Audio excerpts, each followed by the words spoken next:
अस्सलाम वालेकुम स्टूडेंट्स, क्या हाल है? खैरियत से हैं स्टूडेंट्स? आज की क्लास नॉवेल का चैप्टर नंबर 13 पे है, जिसका नाम है an improvement of Jacob ladder.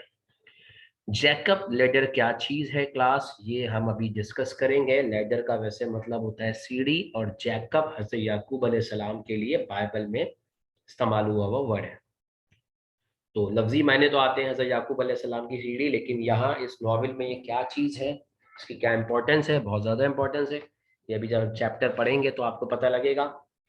Start करते हैं स्टूडेंट। पहले मैं चैप्टर नंबर 12 का थोड़ा सा आपको याद दिला दूं कि चैप्टर नंबर 12 में क्या हुआ था कि रिडॉल राजनडिल कर्नल सैफर्ड्स के साथ और अपनी 10 जेंटलमैन की फौज लेके जेंडा आ गए थे, और फिर्स के कजन के दिए हुए जगह पे रह रहे थे, और उन्होंने अपना प्लान एग्जीक्यूट किया, और वो राजनडिल फिर्स को लेके उस गेस्ट हाउस में गए जहां वो चैप्टर नंबर 2 में, जब वो ब्रिटानिया आए थे तो जेंडा में रुके थे। उस गेस्ट हाउस गए और वहां की ओनर की छोटी बेटी के जरिए जोहान, जो कि माइकल का गेम कीपर है, उसको पकड़ने का प्लान किया। और जब वो वापस आए तो उनको कर्नल सैफ ने ये बताया कि माइकल के लोगों ने हमारे एक साथी पे रेडॉल्फ राजेंडल समझ के हमला कर दिया, और वो जख्मी है। तो रेडॉल्फ राजेंडल ने चैप्टर नंबर 12 के लास्ट में कसम उठाई थी। वो ये कसम उठाई थी कि रोटारिया ने रेडॉल्फ राजेंडल को जो भी इज्जत अफजाई दी है, उसका वो एहसान कैसे उतारेगा। वो माइकल के वो 6 लोगों को मार के यहाँ से जाएगा, ये उसने कसम उठाई। अब चैप्टर नंबर 13 पे आते हैं, जो इंतहाई इंपॉर्टेंट चैप्टर है। अच्छा, आपके सामने क्लास स्लाइड नजर आ रही हैं। इन स्लाइड में जो इन्वर्टेड कॉमास में, जो कोटेशन मार्क में जो लिखा हुआ है, वो आपका डायलॉग्स हैं, और जो पैराग्राफ है वो एक सिचुएशन है। राजेंडिल ने क्या कहा, अब जरा स्टार्ट करते हैं कि जिस दिन मैंने माइकल के उन 6 लोगों को मारने की कसम उठाई, उसके अगली सुबह मैंने कुछ ऑर्डर दिए, और मैंने कदरे बेहतर कुछ ज्यादा आराम किया। मैं काम कर रहा था, लेकिन वो काम जो कि बादशाह को बचाने के लिए मैं यहाँ आया था करने, लेकिन उस काम ने मेरी मोहब्बत का कोई इलाज नहीं किया, ना वो कर सका, क्योंकि वो मोहब्बत मेरे लिए एक नशे के तौर पे साबित हुई थी। राजेंडिल कह रहा है, इसलिए कर्नल साहब मुझे देख के बहुत ज्यादा गुस्से में थे और बड़े हैरान भी थे, क्योंकि मैं सूरज की रोशनी में, सनशाइन में, एक आर्म चेयर पे लेटा हुआ अपने दोस्त से गाने सुन रहा था, जो बड़ी सुरीली आवाज में मेरी मोहब्बत की ख्वाहिशात को उभार रहा था अपने गानों के जरिए, और मेरे गम को जो है ठंडा कर रहा था।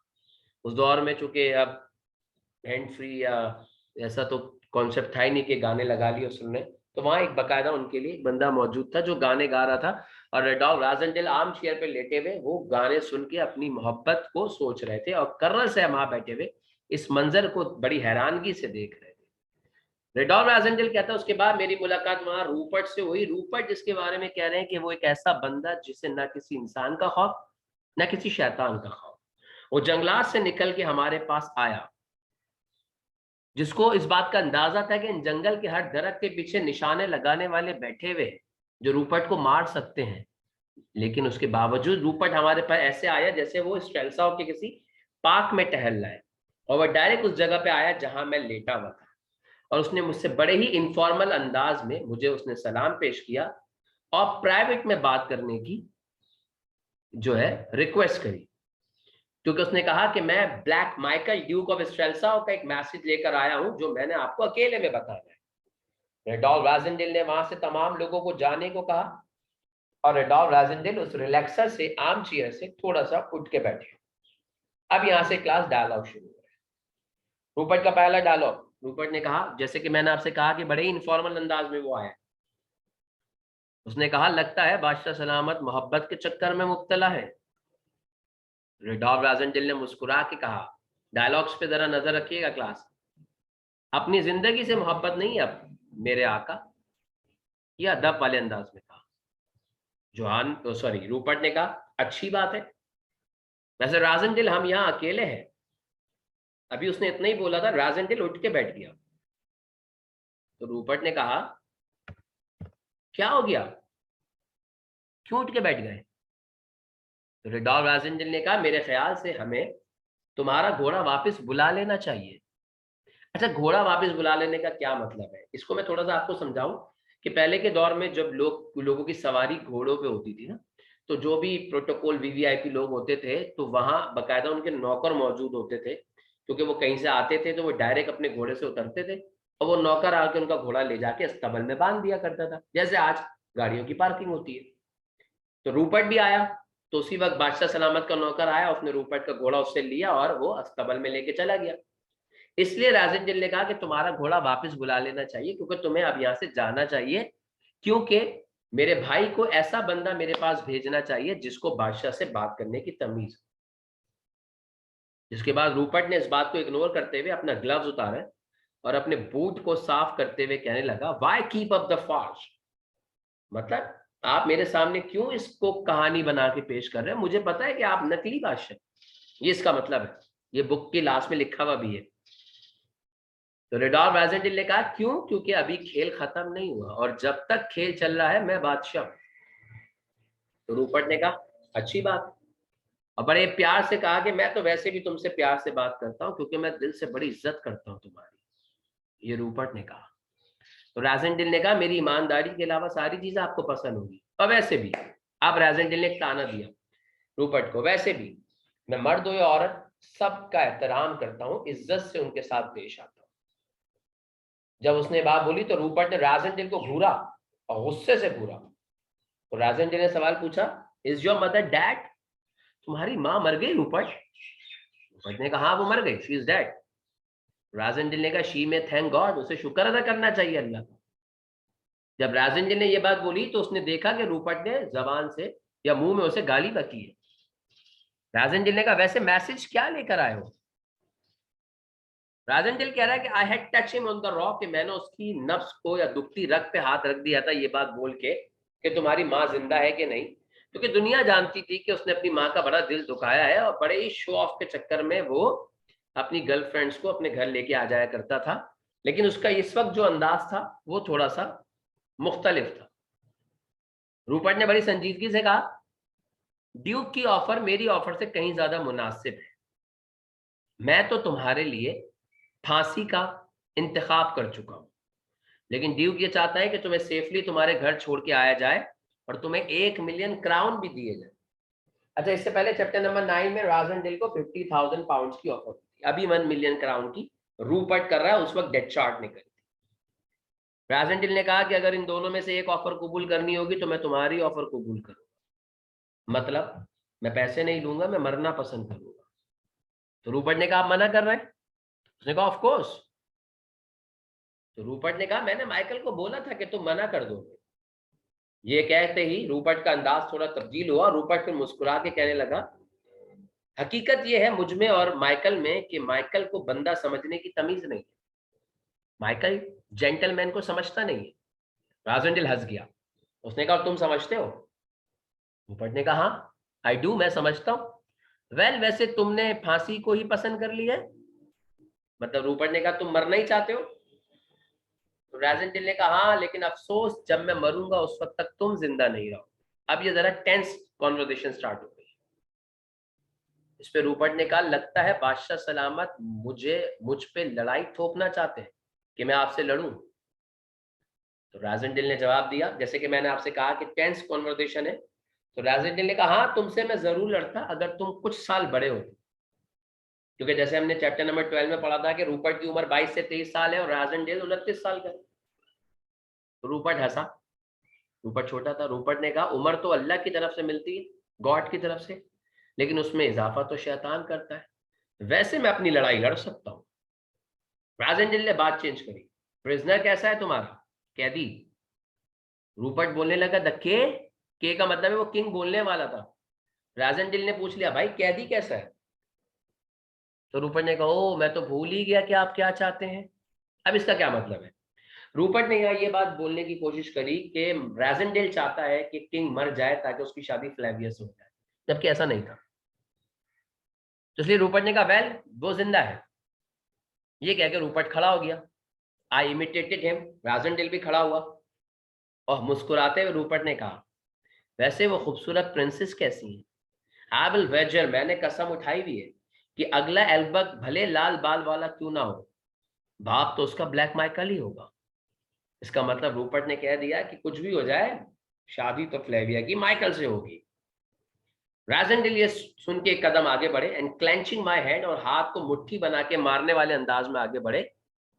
और जब आप किसी को मुट्ठी बना के मारने के लिए बढ़ते हैं तो वो बंदा 1 इंच हिलता है, लेकिन रूपर्ट नहीं हिला, बल्कि रूपर्ट के कल उसके लिप्स थोड़े और मुड़े मुस्कुराहट वाले अंदाज में, और राजेंडेल ने कहा कि दफा हो जाओ यहां से। और राजेंडेल को पता था कि उसने माँ वाली बात का कर्जा उतार दिया सूद समेत। माँ का ताना उसने यहां पूरा कर दिया रूपर्ट ने। अब अगला सेकंड पॉइंट बड़ा इंपॉर्टेंट है। राजेंडेल कह रहा उसके बाद इंतहाई बहादुराना चीज हुई जो मैंने अपनी जिंदगी में कभी नहीं देखी थी। मेरे दोस्त तकरीबन 30 गज के फासले पे थे। सेकंड पॉइंट को देखिएगा क्लास। रूपर्ट ने ग्रूम को बुलाया, घोड़े वाले आदमी को जो उसका घोड़ा लेकर आया। रूपर्ट ने उसको पैसे देके वहां से भेज दिया। घोड़ा करीब था। राजेंडेल कह रहा मैं खड़ा हो गया था, मुझे कोई शक भी नहीं था कि क्या होगा। रूपर्ट घोड़े पे बैठने लगा, लेकिन अचानक मेरी तरफ मुड़ा और उल्टा हाथ उसके बेल्ट पे था, और सीधा हाथ उसने आगे बढ़ा के मुझसे कहा शेक हैंड, हाथ मिलाओ। राजेंडेल कह रहा मैंने झुक के अदब से उससे हाथ मिलाया। मेरे हाथ पीछे थे, एक हाथ आगे मैंने आगे किया। राजेंडेल कह रहा है कि क्विकर देन आई थॉट, सही है, कि मेरी सोच से भी ज्यादा, सही है। उसका उल्टा हाथ घूमा और एक छोटा सा खंजर हवा में लहराता हुआ मुझे दिखा, चमचमाता हुआ, और वो सीधा आके मेरे शोल्डर पे लगा। राजेंडेल कह रहा अगर मैं एक पल एक कदम ना हिलता तो वो खंजर मेरे दिल में लगता। अच्छा, मत हुआ क्या कि जब रूपर्ट ने उसे हाथ मिलाने को कहा तो रेडॉल्फ राजेंडेल ने हाथ नहीं मिलाया, मैं थोड़ा सा गलत कह गया। उसने अपने दोनों हाथ पीछे करके झुक के कहा कि बस जाओ। तो उसी वक्त रूपर्ट ने अपना उल्टा हाथ घुमाया और राजेंडेल कह रहा मैं झुका हुआ था, और मैंने उल्टा खंजर हवा में उड़ता हुआ चमचमाता हुआ देखा, जो मेरे पास आके मेरे सीधे शोल्डर पे लगा। क्यों? सॉरी, उल्टे शोल्डर पे, क्योंकि मैं थोड़ा सा हिल गया था, मैंने देख लिया था खंजर को आते हुए। अगर मैं ना देखता तो खंजर शायद मेरे दिल पे लगता। राजेंडेल कह रहा मैंने चीख मारी और एक कदम पीछे हटा क्योंकि खंजर लगा। और रूपर्ट उसी वक्त बिना छुए हुए डायरेक्ट सीधा घोड़े के ऊपर बैठा, उछल के किक मारी। किक तो नहीं मारी, किक तो बाइक में मारेंगे। उसने पांव मारे घोड़े को और तीर की तरह वहां से भागा। राजेंडेल कह रहा लोग उसके पीछे भागे, उसको फायर किया, लेकिन फायर और चीख चाहे पहली हो या आखिरी सब बेकार थी। रूपर्ट वहां से निकल गया और राजेंडेल उसको देखने लगा कि रूपर्ट उसकी आंखों के सामने से निकल गया। तमाम लोग रेडॉल्फ राजेंडेल के पास आ गए। राजेंडेल बेहोश हो गए क्योंकि रूपर्ट ने उनको खंजर मार दिया। राजेंडेल कह रहा मुझे लगता है कि मुझे बेड पे लिटा दिया, मैं थोड़ा सा बेहोश रहा, फिर मुझे हल्का सा होश आया। कई घंटे ये अमल चलता रहा। रात हो गई, जब मैं मुकम्मल होश में आया तो फ्रिट्ज मेरे पास था। मैं बहुत वीक, कमजोर पड़ गया था, बहुत ज्यादा निढाल था। लेकिन फ्रिट्ज ने मुझे कहा कि आपका जख्म आहिस्ता आहिस्ता भर रहा है, आप बहुत जल्द ठीक हो जाएंगे। और दूसरी खबर यह है कि जोहान जो गेम कीपर था, जिसके लिए हमने जाल बिछाया था, हमने उसको पकड़ लिया है और वो यहाँ मौजूद है। चैप्टर नंबर 12 में जो जाल बिछाया था। अब सेकंड पॉइंट जरा देखिएगा, बड़ा इंपॉर्टेंट पॉइंट है। फ्रिट्ज ने कहा, और अजीब और गरीब चीज ये है कि उसको पकड़े जाने का बिल्कुल भी अफसोस नहीं नजर आ रहा, क्योंकि शायद उसको ऐसा लगता था कि जब माइकल अपने प्लान में कामयाब हो जाएगा तो वो उन तमाम लोगों को मार देगा जिनको माइकल की प्लानिंग के बारे में पता है, और अगर वो किसी को जिंदा छोड़ेगा तो शायद माइकल के 10 सिक्स ही होंगे, बाकी सबको माइकल मार देगा। इसलिए जोहान के दिल में माइकल के लिए एक डर बैठा हुआ था। रेडॉल्फ राजेंडेल कह रहा है इस चीज ने मेरे अंदर एक उम्मीद पैदा करी कि शायद अब ये हमारी कुछ मदद करेगा, और मैंने उसको अंदर बुलाया। सैप्ट उसे अंदर लेकर आया, मेरे साथ चेयर रख के बैठा दिया।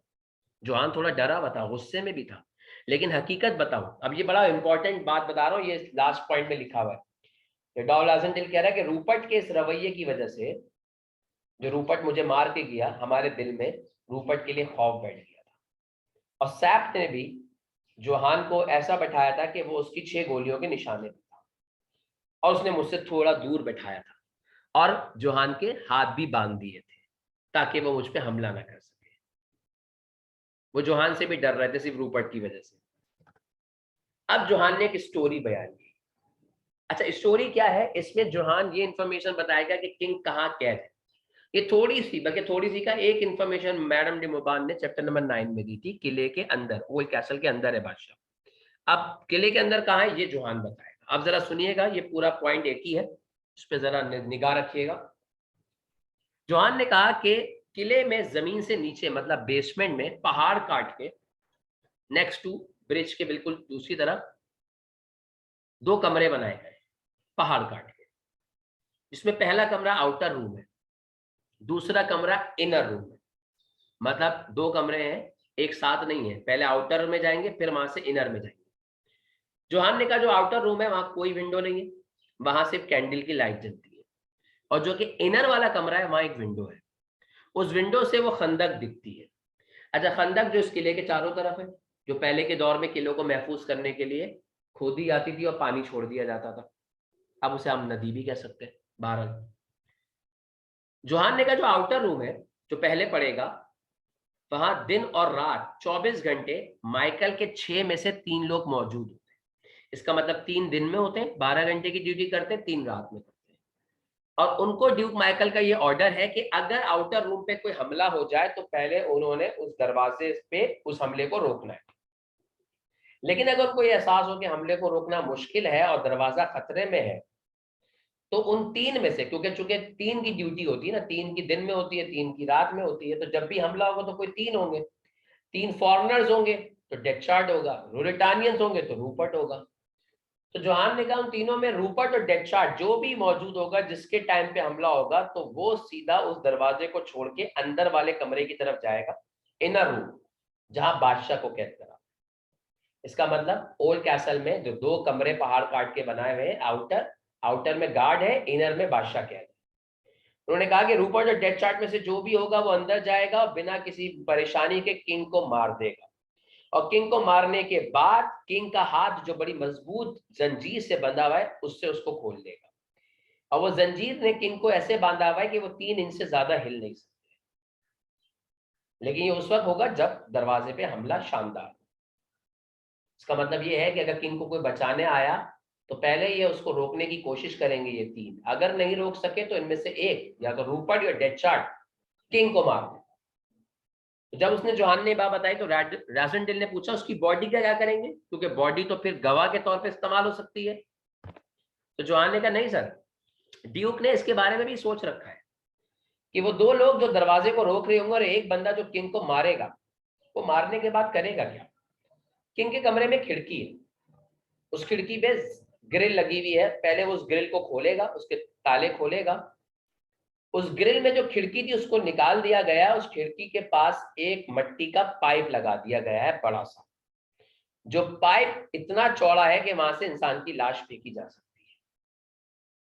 जोहान ने कहा किंग को मारने के बाद जो किंग की बॉडी होगी उस पर एक वजन बांधेगा मारने वाला, और पुली से उसकी बॉडी को उठाएगा और टांगों के जरिए उसकी बॉडी को पाइप के जरिए पानी के अंदर फेंक देगा। इसका मतलब ये है कि किंग को मारने के बाद किंग की लाश पे वजन बांधेंगे। वजन बांधने का मकसद ये है कि जब लाश पानी में जाए तो ऊपर ना आए, और फिर उसको पुली से बांध के उठाएंगे और पांव के जरिए उसकी लाश को पानी के अंदर फेंक देंगे। और जोहान ने कहा कि वो जो पाइप है मिट्टी का वो पानी की सतह से मिल रहा है, इसलिए जब पानी में लाश गिरेगी तो किसी किस्म का शोर या कोई स्प्लैश या आवाज नहीं आएगी, और वो पानी तकरीबन 20 फीट गहरा है। और ऐसा करने के बाद रूपर्ट और डेडशार्ट में से जो भी किनका कत्ल करेगा वो चिल्ला के कहेगा ऑल इज वेल।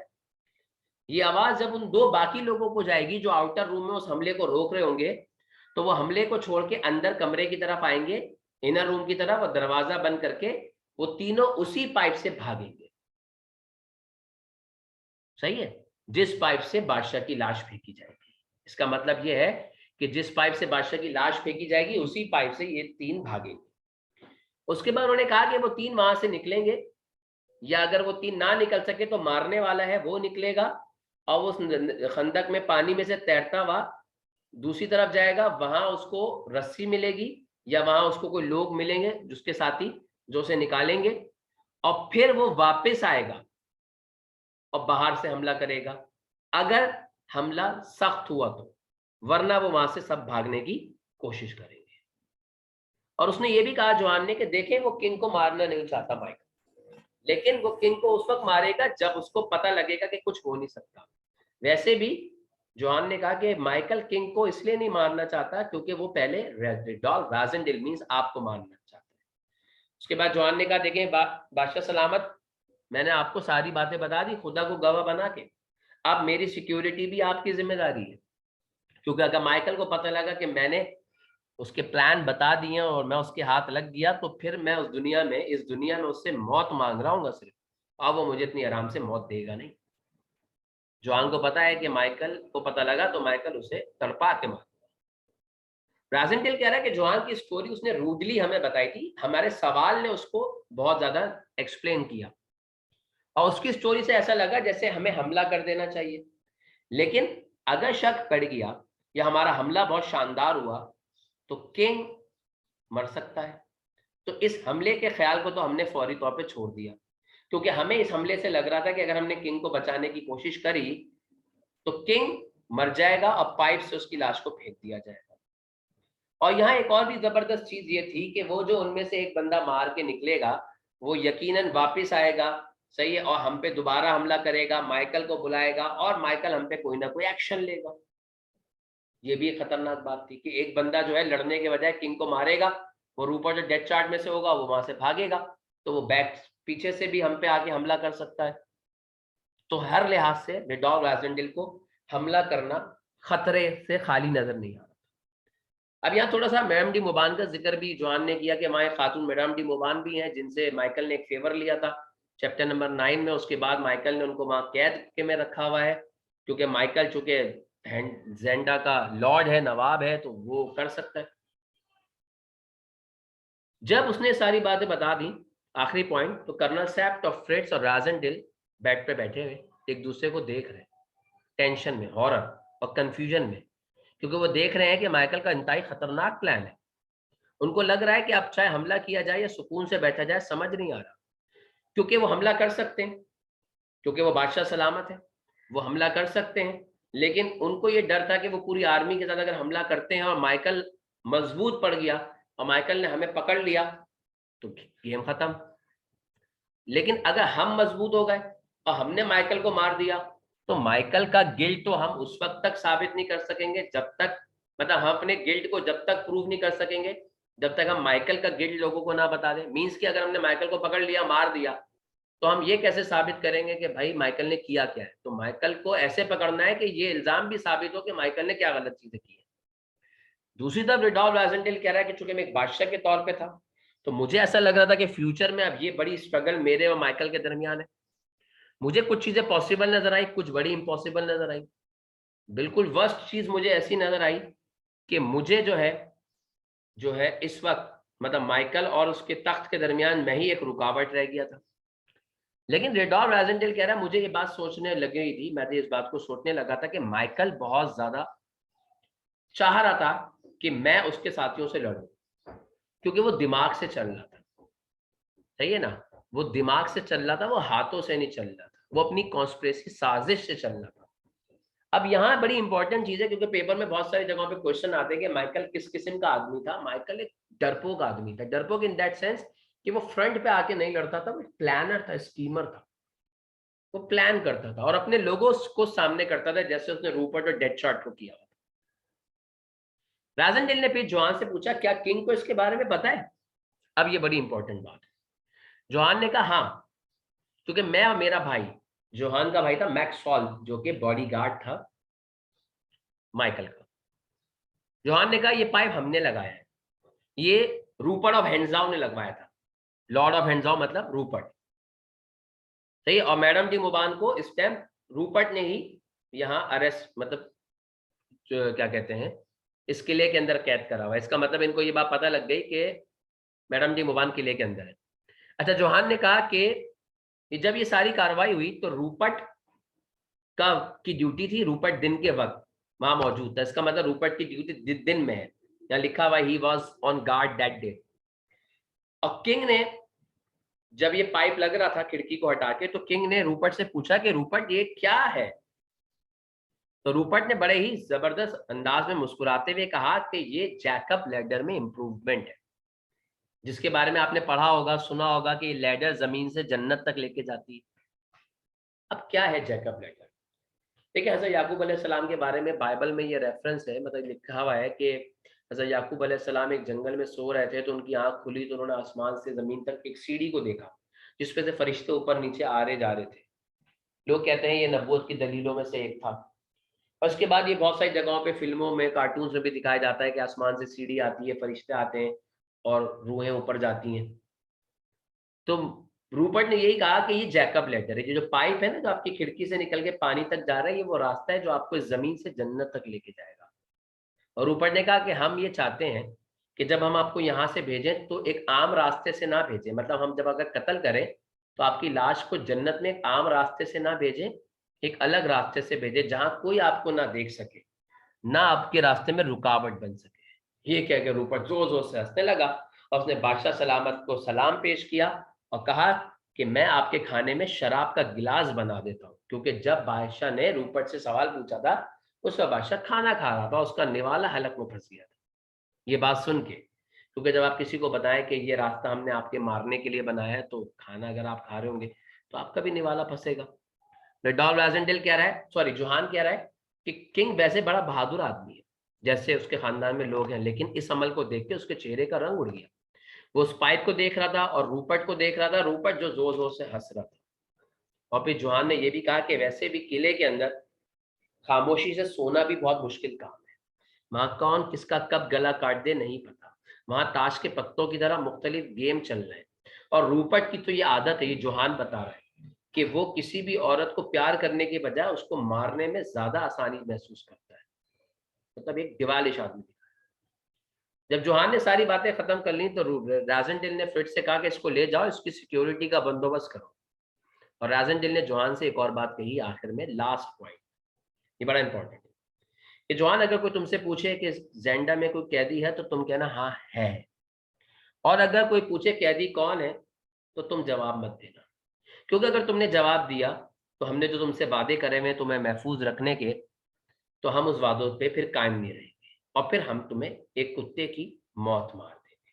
इसका मतलब उन्होंने जोहान को ये कहा कि कोई पूछे कैदी है तो कहना हाँ है, लेकिन ये मत बताना कि कैदी कौन है।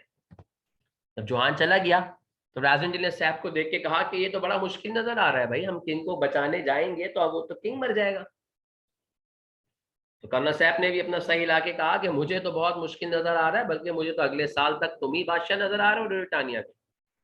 और ये कह के उन्होंने कोसना शुरू कर दिया माइकल की चालाकी को। राजेंद्र पिलो पे लेट गए, कहने लगे कि मुझे कुछ रास्ते नजर आ रहे हैं, दो रास्ते नजर आ रहे हैं बादशाह को जिंदा निकालने के। एक रास्ता यह है कि मैं ड्यूक के लोगों में ट्रेचरी, कोई बगावत डाल दूं, आपस में लड़वा द सिक्स को। कर्नल साहब ने कहा ये तो तुम छोड़ ही दो, ये मुश्किल है, वो नौकर बड़े दिलो जान से माइकल के।